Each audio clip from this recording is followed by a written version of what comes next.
Hello grade 12s. We're continuing with integration and we are going to specifically look at trigonometric integration in this video, and then also in part 2 we're going to look at further trigonometric integration. Now in order to do trigonometric integration we have to first look at our table of derivatives on our information booklet. So on our information booklet we've got this table that said left hand side here's the function, right hand side there's the derivative. And I want to specifically look at my trig derivatives, where the derivative of sine x is going to be cos x, the derivative of cos x is minus sine x, derivative of tan x is sec squared x, and so forth. But hopefully by now you guys should understand that when I integrate, integration is the reverse of differentiation. So that pretty much means whatever you do for differentiation, we have to do the opposite for integration. So that means if the function is sine x and the derivative is cos x, then we can work from right to left here, and we can say if the function is cos x, then the integral is sine of x. And over here, and this is where you have to be a little bit careful, because remember they don't give you a table of integrals, they only give you a table of derivatives. So if the function is cos x and the derivative is minus sine x, and you work the other way, then you're going to say if the function is positive sine x, then the integral is negative cos x. So you just have to remember to transfer that minus. If the function is sec squared x, the integral is tan of x.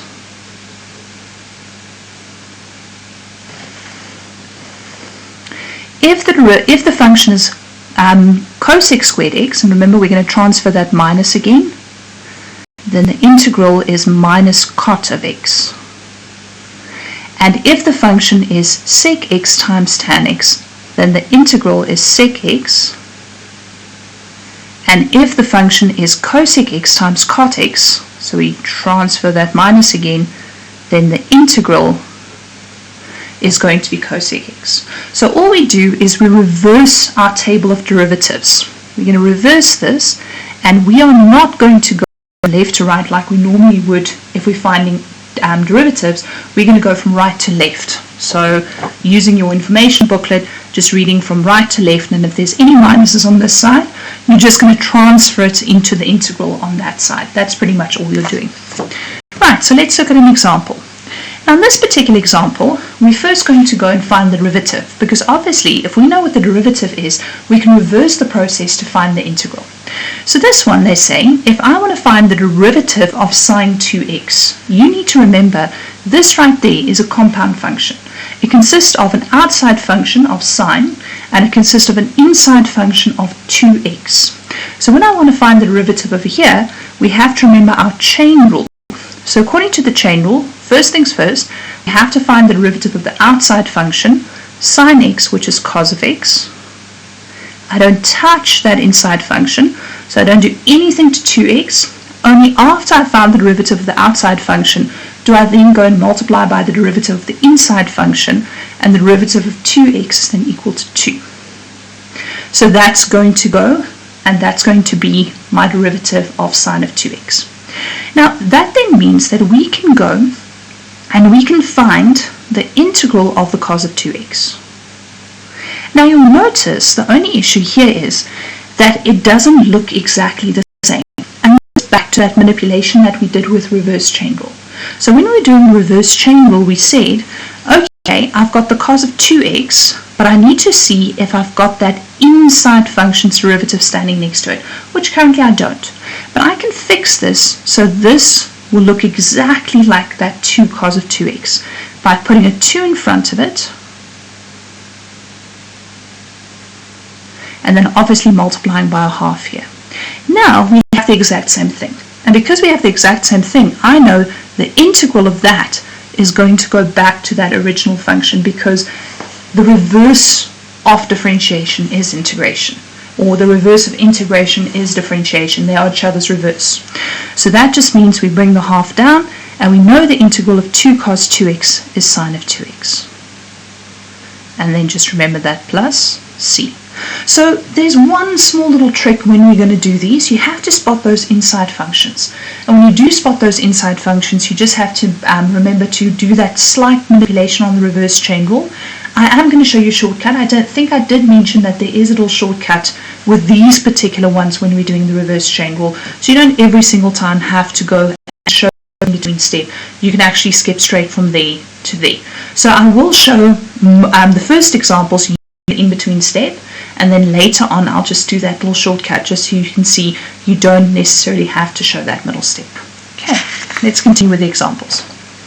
Now with this particular one, we've got the cos of 3x.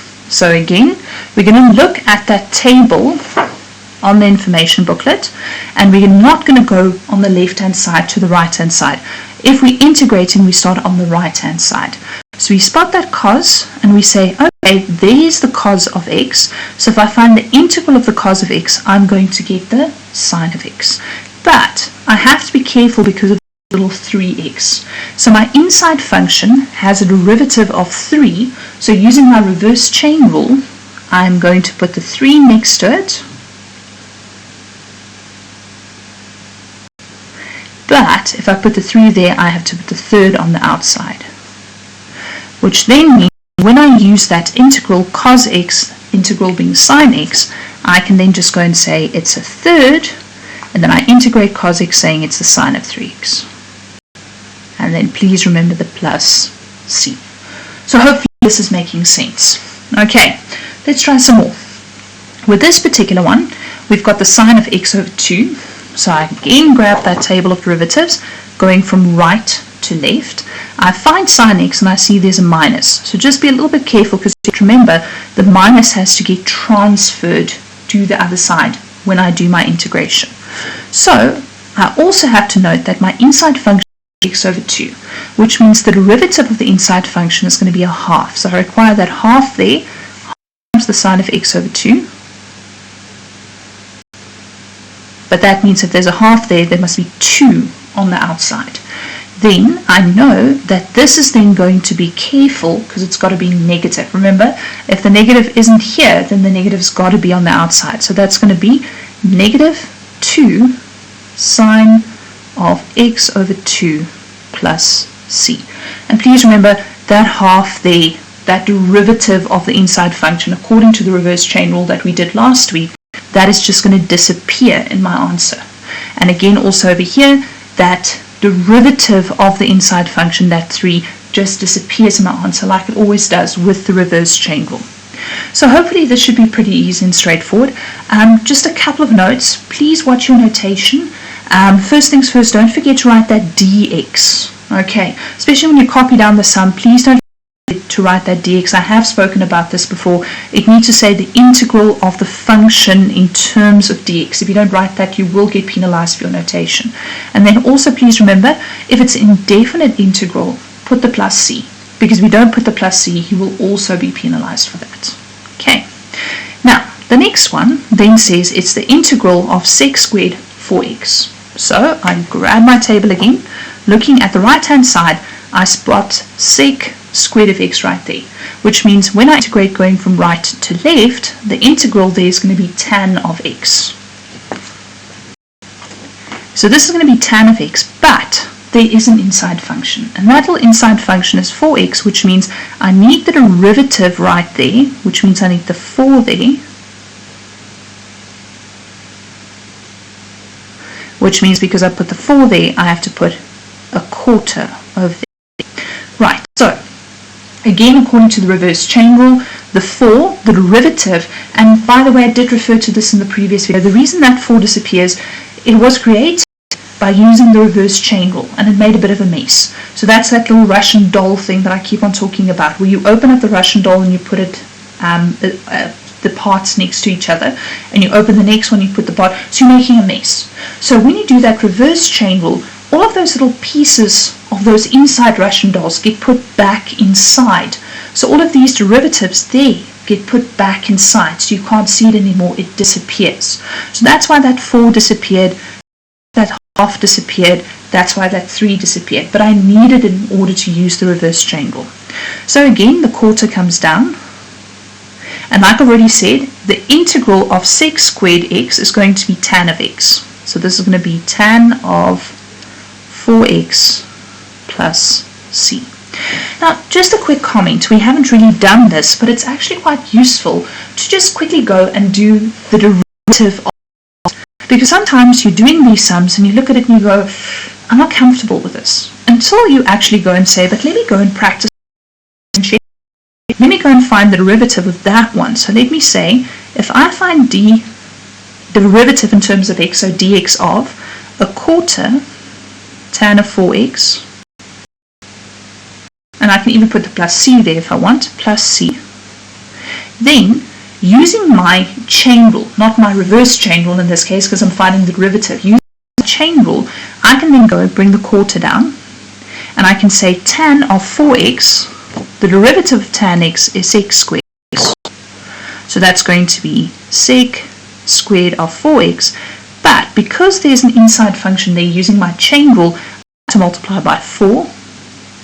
And then, because there's a plus c, please remember the derivative of constant is always 0, so the derivative of that constant is 0. And then you'll notice that the quarter times the 4 is 1. So I'm left with sec squared of 4x, which by the way was the original question. So I know for a fact, doing this little check there, that I'm doing my integration correctly. So you can go, and if you ever feel uncomfortable with your integral and you look at it and you go like, I'm not exactly sure if this is correct, but go and do the derivative. You can with that one as well, with this one as well. You can do not the reverse chain rule, the chain rule for derivatives, and you can check if you use the chain rule there, do you get back to the original question every single time. So that is a very nice little check you can do. Okay, I'm obviously not going to check all of these because otherwise this video will be an hour long, and I'm sure you guys don't want to sit through an hour-long video. Okay, right, let's continue.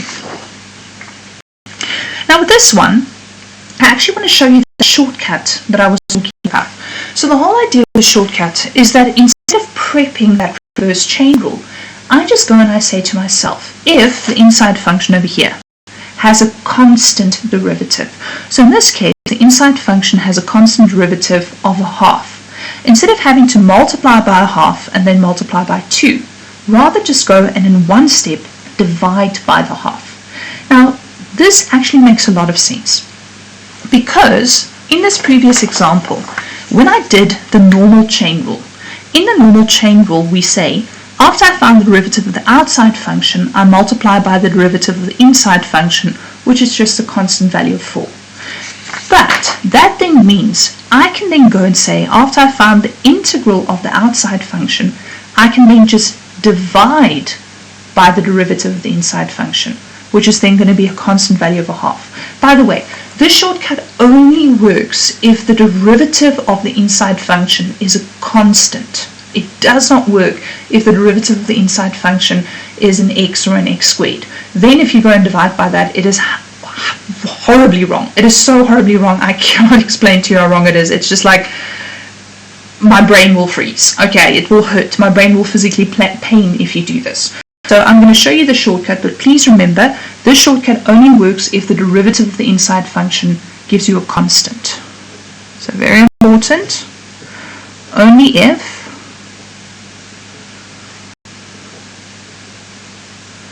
derivative of inside function is a constant.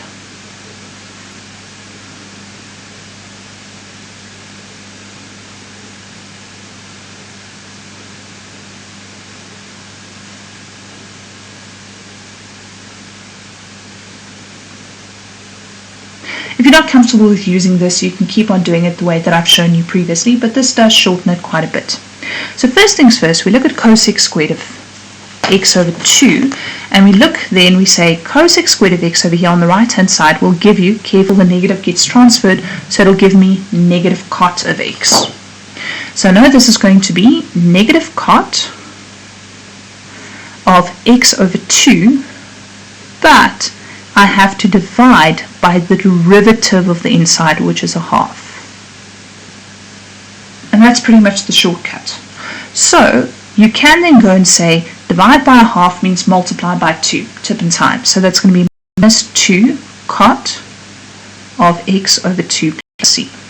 just to prove you that this shortcut does in fact work quite nicely, if I had done this slightly differently, meaning if I prepped that reverse chain rule, I would have said it's going to be cosec squared of x over 2 dx. And I know my derivative is a half, so I would have put a half there. And then I would have had to put a 2 on the outside, so that that 2 times a half is equal to 1.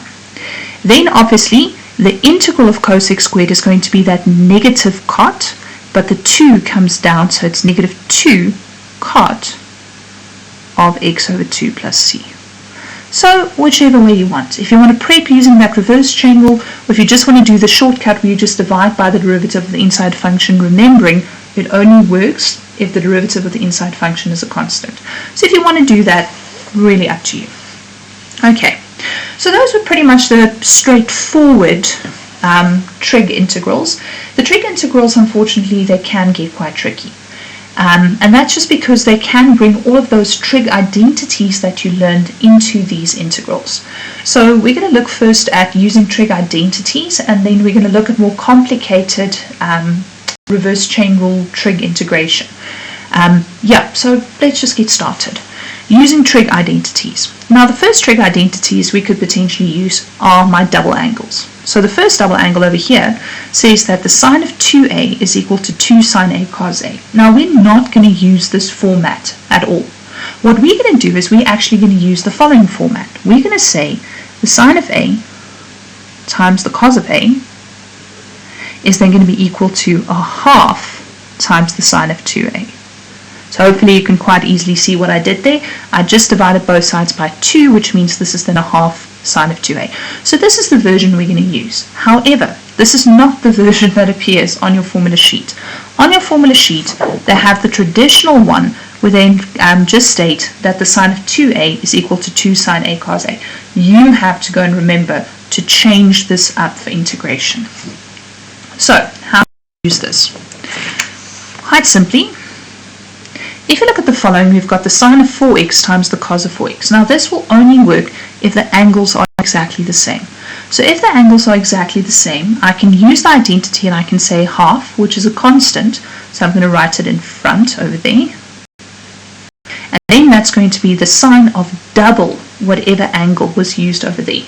So that's going to be the sine of double whatever angle was used over there. So double 4x, which is 8x. And then hopefully this should be quite familiar to you guys. These are the ones that we've just done. These are the ones where we simply go and we use our table and we say we want to go and find sine of 8x. So there's sine x, remember, sine x, meaning that the integral is going to be minus cos of x. So we're going to say it's minus a half, and I'm going to use that shortcut from now on. So it's minus a half, and that's going to be cos of 8x, but remember we have to divide by that constant derivative of the inside function. So 8x divided by 8 plus c. And I'm going to clean everything up quite nicely. It's going to be minus cos of 8x over 16 plus c. Okay, so hopefully the shortcut won't get you confused. I'm hoping that you'll be able to use this quite easily. But again, if you're not comfortable with the shortcut, you could have just put that 8 over there and put the 1 over 8 over there. You would have gotten the exact same result. But I prefer just to use the shortcut, reminding myself that if the inside function has a constant derivative, then when I integrate, I just have to divide by that constant derivative. Just a nice little shortcut. Okay, right. Now, the other double angle rule that we know is that the cos of 2a can be one of these three options. Now, again, we are not going to use these stock standard options. We're going to manipulate it. And yes, it doesn't appear, this manipulation does not appear this way on the information booklet. On the information booklet, they give you the stock standard one right over there that they also give you in your core maths information booklet, or information sheet, I should rather say. Right, so the way we're going to manipulate is we're going to go and we're going to ignore this one. We're not actually going to use that one. We're going to use just these two. And when we use these two, we're going to say that the cos squared of a is going to be equal to a half of cos 2a plus 1. And hopefully, like I said, you'll be able to see what I'm doing. I'm saying, first things first, it's cos 2a plus 1 is equal to cos squared a. And then if I divide by 2, it's the same as saying times by a half. So I've taken this one and manipulated it to find that. And then I can use that one and I can say that the sine squared of a is equal to a half. Oh, sorry, there should be a 2 with that one. I was about to say, why is there no half? There should be a 2 with that one. So that's going to be a half times 1 minus cos of 2a. So that's the two ways you can manipulate these two formulas, and that one also, hopefully you spotted what I did. I just simply went and I said this is then sine squared a, but then I had to divide by 2, which is the same as multiplying by a half. And then you have these two versions, which not on the information booklet, but hopefully you can use this. Which goes and makes these ones quite easy to do. Now, the reason we can't just use the table for these ones is if you go and you look on the table, you'll realize there's nothing that says cos squared and there's nothing that says sine squared. So if the function does not appear under the derivative, then it's not a standard integral. If it appears here under the derivative, it's a standard integral, I can just use the table. If it doesn't, it's not a standard integral, I need to manipulate it specifically here with my trig identities. So this one, I'm going to write it out and I'm going to say I've just determined that sine squared of a is equal to a half, and again that's a constant, so I can put that constant multiple in front, so it's a half times 1 minus cos of 2x dx, which then allows me to find the integral of 1, which is very easy, and the integral of cos of 2x, which is a standard integral. That integral does appear on my table of derivatives. So I bring the half down and I say the integral of 1 is x, and then the integral of cos of 2x right there is going to be sine of x. So it's going to be minus sine of 2x, and just remember, if the derivative of that inside function is a constant, just divide by it. And by the way, you could have put the plus c inside the bracket, but it's generally easier just to put the plus c outside the bracket. They're not too fussed if you don't multiply the c by the half, as long as the c is there. So I can clean it up and I can say it's x over 2 minus sine 2x over 4 plus c. So that's then going to be the integral of sine squared x dx. And here as well, we can go and we can use that one that I've just derived, and I can say this is then going to be equal to a half times cos of 2a plus 1. So cos of 2x plus 1 dx. So I bring the half down, and then I say the integral of cos of 2x, that is a standard integral, it is on my table, and the integral of cos we've just established is that sine of x. So that's sine of 2x, and then I just divide by 2 using that reverse chain rule, plus x plus c. And then I can just clean it up by multiplying. So it's sine of 2x over 4 plus x over 2 plus c. Okay, so that is part 1 of the trig integration. We're going to continue in the second part using more techniques and even using more identities to do these trig integrations. Trig integration is quite a hefty topic in integration. Right. Thank you very much for listening.